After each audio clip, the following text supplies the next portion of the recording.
한 선원이 임금을 받지 못하자 선주를 검찰에 고발했는데요. 하지만 이 선원은 허술한 사건 처리로 권리를 제대로 보호받지 못했다고 호소하고 있습니다. 어찌된 일인지 안세윤 기자가 취재했습니다. 지난해 6월 선주로부터 임금을 받지 못한 선원 김현우 씨는 선주를 선원법 위반 혐의로 제주지방검찰청에 고소했습니다. 선원 근로관계는 법상 검사와 특별사법경찰인 선원 근로감독관만 수사할 수 있기 때문입니다. 그런데 담당 검사는 이 사건을 서귀포 해양경찰서에 이송했습니다. 수사권이 없는 해경은 결국 이 사건을 특별사법경찰이 있는 제주해양수산관리단에 넘겨야 했습니다. 이렇게 수사가 지체되는 사이 김 씨는 마음이 타들어갔습니다. 일반 사법경찰이 아닌 검찰청에 고소장을 제출한 이유도 그런 부분들인데 그런 부분들을 한 번이라도 검사가 이제 검색이라도 해봤으면은.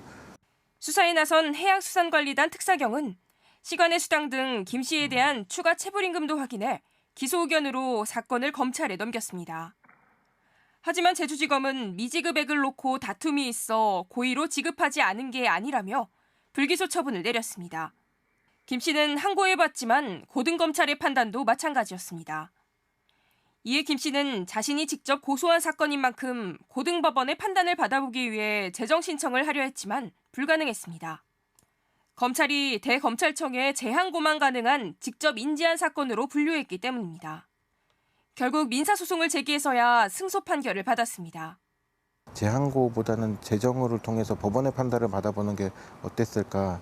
그럴 수 있는 저의 권리를 박탈당한 것 같은 기분.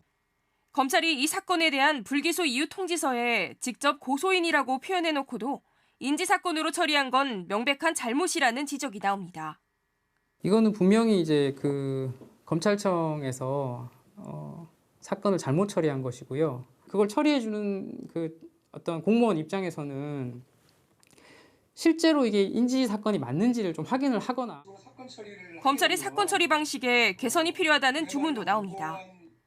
또 우리 돈 없고 힘 없고 백 없는 서민들의 권리 자체를 이렇게 짓밟는 형식으로 검찰의 사건 처리 과정이 나타나게 된 거에 대해서 강력하게 법무부와 검찰에 항의할 예정이고요. 한편 제주지검은 이번 사건과 관련해 증거와 법리에 따라 처분했다면서도 향후 유사사건 이송 처리 때 국민 권리 보호에 최선을 다하겠다고 밝혔습니다. KBS 뉴스 안세윤입니다.